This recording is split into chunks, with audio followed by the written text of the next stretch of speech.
Hi hello నమస్తే welcome to our channel TG TV వార్తా కథనాలపై విశ్లేషణ కార్యక్రమం మార్నింగ్ న్యూస్కు స్వాగతం. నేను మీ జర్నలిస్ట్ సత్య. రాష్ట్రంలోని రాజకీయ పరిస్థితులను కనుక పరిశీలించినట్లయితే ఎంపీ ఎన్నికల పర్వం ముగిసింది.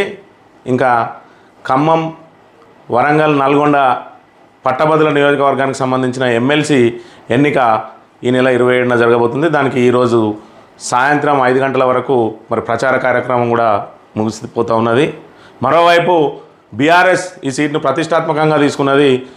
కేటీఆర్ తన భుజస్కంధాల మీద వేసుకొని ఏదైతే రాకేష్ రెడ్డి గెలుపును, బీఆర్ఎస్ అభ్యర్థి రాకేష్ రెడ్డి గెలుపును భుజస్కంధాలపై వేసుకొని మరి సమీక్షా కార్యక్రమాలు నిర్వహిస్తూ ఉన్నాడు, ప్రచార కార్యక్రమం నిర్వహిస్తూ ఉన్నాడు. అందులో భాగంగా మరి ఏదైతే కాంగ్రెస్ హామీలు ఇచ్చిందో, గ్యారంటీలు ఇచ్చిందో అవన్నీ కూడా అమలయ్యే అవకాశం లేదు. ఏదైతే పేదింటి ఆడబిడ్డల పెళ్లికి తులం బంగారం ఇస్తా అని చెప్పి, నువ్వు తులం బంగారం కాదు కదా, తులం ఇనుము కూడా అయ్యారని చెప్పి ఆరోపిస్తున్న పరిస్థితి. మరోవైపు ఏదైతే మరి టైలర్స్ అసోసియేషన్ వాళ్ళు ఉన్నారో వాళ్ళకు సంబంధించి యూనిఫామ్ కుట్టడానికి ఇచ్చి ఇప్పుడు మాత్రం డ్వాక్రా మహిళలకు అప్పచెప్తామంటున్నారు. డ్వాక్రా మహిళల పేరుతోటి ప్రైవేట్ ఏజెన్సీలకు పోయే ప్రమాదం ఉన్నది. మరి మేము దానిలో ఆరితేరిన నిపుణులం, మరి యూనిఫామ్ కుట్టడానికి అతి తక్కువ ధర చెల్లిస్తున్నా కూడా తమకు బతుకుదెరు ఉంటుందని చెప్పి తాము గత 10 ఏళ్ళుగా మరి ఆ యూనిఫామ్ కుట్టుకుంటూ ఉంటే ఈరోజు వచ్చిన కొత్త ప్రభుత్వం డ్వాక్రా మహిళల పేరుతోటి మరి సీతక్క మమ్మలను సైడ్ చేసి వేరే ప్రైవేట్ ఏజెన్సీకి ఇచ్చే ప్రయత్నం చేస్తూ ఉన్నదని చెప్పి వాళ్ళు ఆరోపిస్తున్న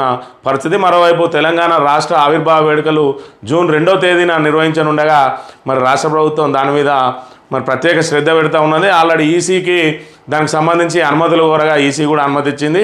ఆ రోజు సోనియాకు పిలిచి సన్మానం చేయాలని చెప్పి, అంటే తెలంగాణలో ఏదైతే తెలంగాణకు బ్రాండ్ అంబాసిడర్గా ఉన్నాడో కేసీఆర్ను, ఆ కేసీఆర్ బ్రాండ్ అంబాసిడర్ను, ఆ బ్రాండ్ అంబాసిడర్ నుంచి తప్పించి ఆయనను మరి ఇక్కడ తెలంగాణ ఇచ్చింది కాంగ్రెస్ పార్టీ అని చెప్పి ప్రజల మెదళ్లలో నాటడానికి కాంగ్రెస్ ప్రయత్నం చేస్తూ ఉన్నది. అందులో భాగంగా ఏదైతే గత ప్రభుత్వం మరి చిహ్నాలు కానీ, అదేవిధంగా తెలంగాణ తల్లి విగ్రహం అయితేంది, తెలంగాణ జాతీయ గీతం అయితేంది, తెలంగాణ రాష్ట్ర గీతం అయితేంది, ఏదైనా కూడా వాటన్నిటినీ మార్చి కేసీఆర్ ఆనవాళ్ళు లేకుండా చేసే ప్రయత్నం చేస్తూ ఉన్నాడు రేవంత్ రెడ్డి. మరోవైపు నీది ఆగస్టు వరకే, ఆగస్టు తర్వాత నువ్వు అరెస్టే అని చెప్పి మరోవైపు ఇక్కడ విమర్శలు వెలువడుతున్న నేపథ్యంలో మరి ఎంపీ ఎన్నికల తర్వాత ఏం జరుగుతుందో అనేది రాష్ట్రంలో ఉత్కంఠ నెలకొన్నది. ఈరోజు కనుక మరి వార్తా కథనాలను పరిశీలించినట్టయితే ముందుగా తెలంగాణ దినపత్రికలో పేద మహిళల పొట్టగొట్టిన రేవంత్, స్కూల్ యూనిఫామ్స్ కుట్టుపని డ్వాక్రా గ్రూపులకు అప్పగించిన సర్కార్, వాళ్ళ ముసుగులో ప్రైవేట్ ఏజెన్సీలకు ప్రభుత్వంపై మండిపడుతున్న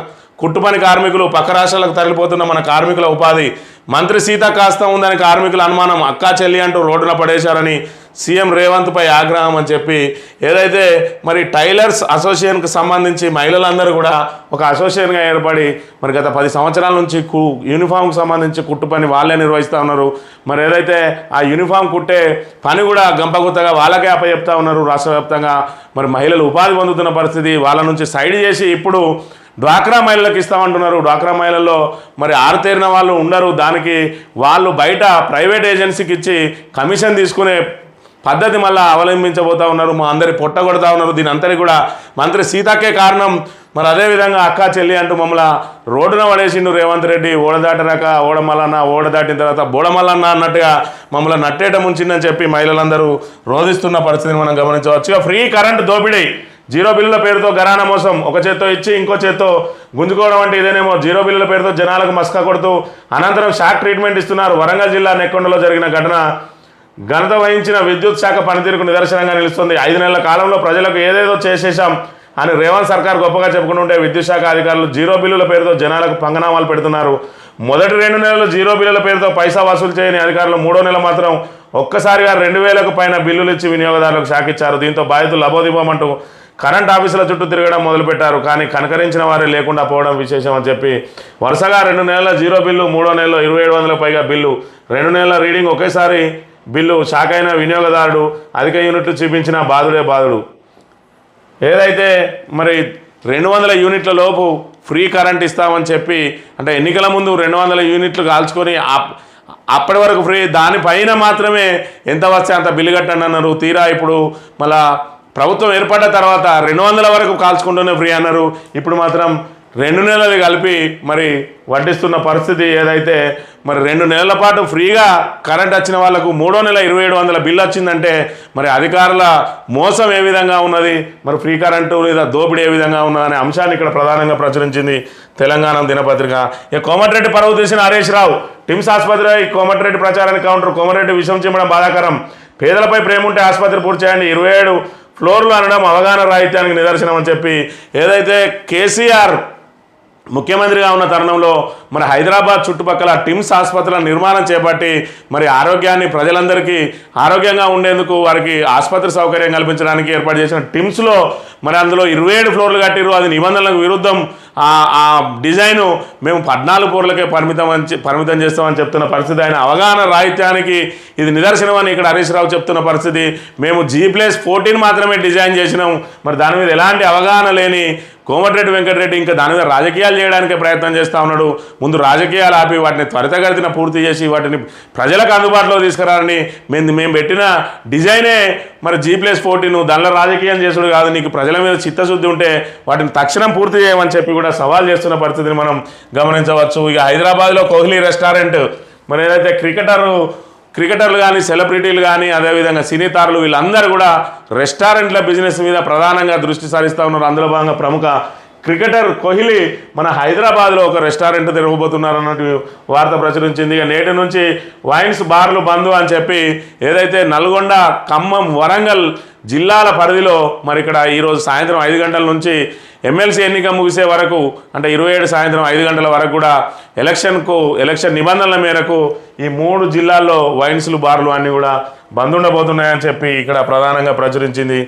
ఇక సంచలనం రేపుతున్న కిడ్నీ రాకెట్, సూత్రధారి హైదరాబాద్ డాక్టరే, 40 మంది యువకులకు కిడ్నీ ఆపరేషన్, రూపాయలు 20 లక్షలు ఆశ చూపి 6 లక్షలు ఇస్తూ మోసం, సంచలన విషయాలు బయటపెట్టిన నిందితులు అని చెప్పి ఏదైతే బెంగళూరులో బయటపడ్డ మరి కిడ్నీ రాకెట్కు హైదరాబాద్కు సంబంధించిన డాక్టరే సూత్రధారిగా వ్యవహరిస్తున్నాడని చెప్పి అదేవిధంగా ఏదైతే నిరుపేద యువకులు ఉన్నారో వాళ్లకు డబ్బులు ఇస్తామని ఆశ చూపెట్టి వాళ్ళని తీసుకొని విదేశాలలో వాళ్ళ దగ్గర నుంచి కిడ్నీలను చోరీ చేసి వాటిని తిరిగి భారతదేశానికి తెప్పిస్తున్న పరిస్థితి మనం ఇక్కడ గమనించవచ్చు.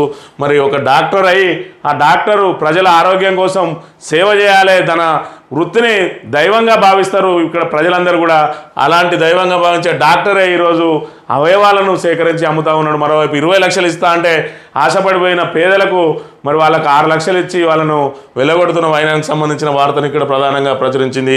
ఇక రాష్ట్రంలో BRU ట్యాక్స్ మొదలైంది, వసూలు చేసి ఢిల్లీకి పంపుతున్నారు, స్కూటీలు రాలే కానీ లూటీ చేస్తున్నారు, కాంగ్రెస్ అభ్యర్థి బ్లాక్మెయిలర్, ఎమ్మెల్సీ ఎన్నికల ప్రచారంలో కేటీఆర్ అని చెప్పి ఏదైతే రాష్ట్రంలో మరి మొదట R ట్యాక్స్ అని వెళ్ళింది, తర్వాత RR ట్యాక్స్ అని వెళ్ళింది, తర్వాత B ట్యాక్స్ అని వెళ్ళింది, తాజాగా U ట్యాక్స్ అని వెళ్ళింది. R ట్యాక్స్ అంటే మరి రేవంత్ ట్యాక్స్, RR ట్యాక్స్ అంటే రేవంత్ రాహుల్ ట్యాక్స్ అని, అదేవిధంగా B ట్యాక్స్ అంటే బట్టి విక్రమార్క ట్యాక్స్ అని, అదేవిధంగా U ట్యాక్స్ అంటే ఇప్పుడు ఉత్తమ్ కుమార్ రెడ్డి ట్యాక్స్ అని, ఇలా అనేక ఆరోపణలు వెలువడుతున్నాయి. ప్రభుత్వం ఏర్పడి 5 నెలలు గడవక ముందే ఎక్కడ వాళ్ళు అక్కడ దోచుకుంటున్నారని చెప్పి ప్రతిపక్షాలు ఆరోపిస్తున్న పరిస్థితి. నమస్తే తెలంగాణ దినపత్రికల వార్తలు కనుక పరిశీలించినట్లయితే అన్నదాతలే అక్కడ అడ్డా కూలీలు, రాష్ట్రంలో కుంటుపడిన వ్యవసాయం, వెక్కిరిస్తున్న కరెంటు, సాగునీటి ఇబ్బందులు, వేధిస్తున్న బ్యాంకర్లు, ఫైనాన్స్ వ్యాపారులు, ఆర్థిక అష్టదిగ్బంధంలో అన్నదాతలు, ఉపాధి కోసం తప్పని వలసలు అని చెప్పి ఏదైతే హైదరాబాద్ పరిసర ప్రాంతాలకు సంబంధించిన మరి రైతులు ఉన్నారో వాళ్ళు ఇప్పుడు కొత్త ప్రభుత్వం ఏర్పడిన తర్వాత సాగునీటి కొరత అదేవిధంగా కరెంటు కొరతలతోటి వ్యవసాయం చేయలేక, మరోవైపు ఏదైతే కౌలుకు తీసుకొని చేస్తారో వాళ్లకు ఇబ్బందులు ఎదురై ఆ కౌలు కట్టే పరిస్థితి లేక వారందరూ కూడా హైదరాబాద్ వెళ్ళి అడ్డా కూలీలుగా మారుతున్నారని చెప్పి ఇక్కడ ప్రధానంగా ప్రచురించింది. కరెంటు లేవు, నీళ్ళు లేవు. మాది మెదక్ జిల్లా నర్సాపూర్ మండలం కౌడిపల్లి, మాకు 3 ఎకరాల పొలం ఉంది. కేసీఆర్ ప్రభుత్వం ఉన్నప్పుడు వ్యవసాయం చేసిన ఊర్లో ఇతరుల పొలం పనుల కూడా వెళ్ళేవాడిని. ఇప్పుడు కరెంటు నీళ్లు సరిపడలేవు. 3 నెలల క్రితం హైదరాబాద్కు వచ్చి అడ్డా కూలీగా పనిచేసుకుంటున్నా. మా పిల్లలు కంపెనీలో పనిచేస్తున్నారు. కొత్త ప్రభుత్వం రుణమాఫీ చేసి వ్యవసాయానికి అండగా నిలవాలని చెప్పి మరి జగద్గిరిగుట్ట అడ్డా దగ్గర ఉన్న భిక్షపతి అనే మా మెదక్ జిల్లా నర్సాపూర్ మండలం కౌడిపల్లికి చెందిన రైతు ఇక్కడ అడ్డా కూలీగా ఏ విధంగా పనిచేస్తున్నా అనే విషయాన్ని ఇక్కడ ప్రధానంగా ప్రచురించింది. అదేవిధంగా ఏదైతే కూలి పనుల కోసం అడ్డా మీద వేచి ఉన్నారో ఇందులో అధిక శాతం మరి పరిసర ప్రాంత రైతులే ఉన్నారని చెప్పి చెప్తున్న పరిస్థితి. అంటే రైతుల దయనీయ పరిస్థితి ఏ విధంగా మారిందంటే గతంలో మరి ఏదైతే 10 ఎకరాలు ఉన్న రైతైనా 5 ఎకరాలు ఉన్న రైతైనా ఎకరం 2 ఎకరాల కంటే ఎక్కువ సాగు చేసేవాడు. ఎందుకంటే కరెంట్ ఉంటుందో పోతుందో తెలియదు, మన సాగునీళ్ళు ఉంటాయో పోతాయో తెలియదు. అది ఉమ్మడి ఆంధ్రప్రదేశ్కు సంబంధించిన రాష్ట్రంలో ఉండే నెలకొన్న పరిస్థితి. ఆ పరిస్థితుల నుండి తెలంగాణ ఏర్పాటు తర్వాత పుష్కలంగా నీళ్లు 24 గంటల కరెంటు తోటి మరి రైతులు తమకున్న పొలాలతో పాటు పక్కనున్న వాళ్ళు ఎవరైతే చేయని వాళ్ళు ఉంటారో వాళ్ళే కూడా కౌలుకు తీసుకొని ఇక్కడ రైతులు పంట పండించిన పరిస్థితి. ఇది ఈరోజు మార్నింగ్ న్యూస్. తిరిగి రేపు కలుద్దాం. Thank you very much.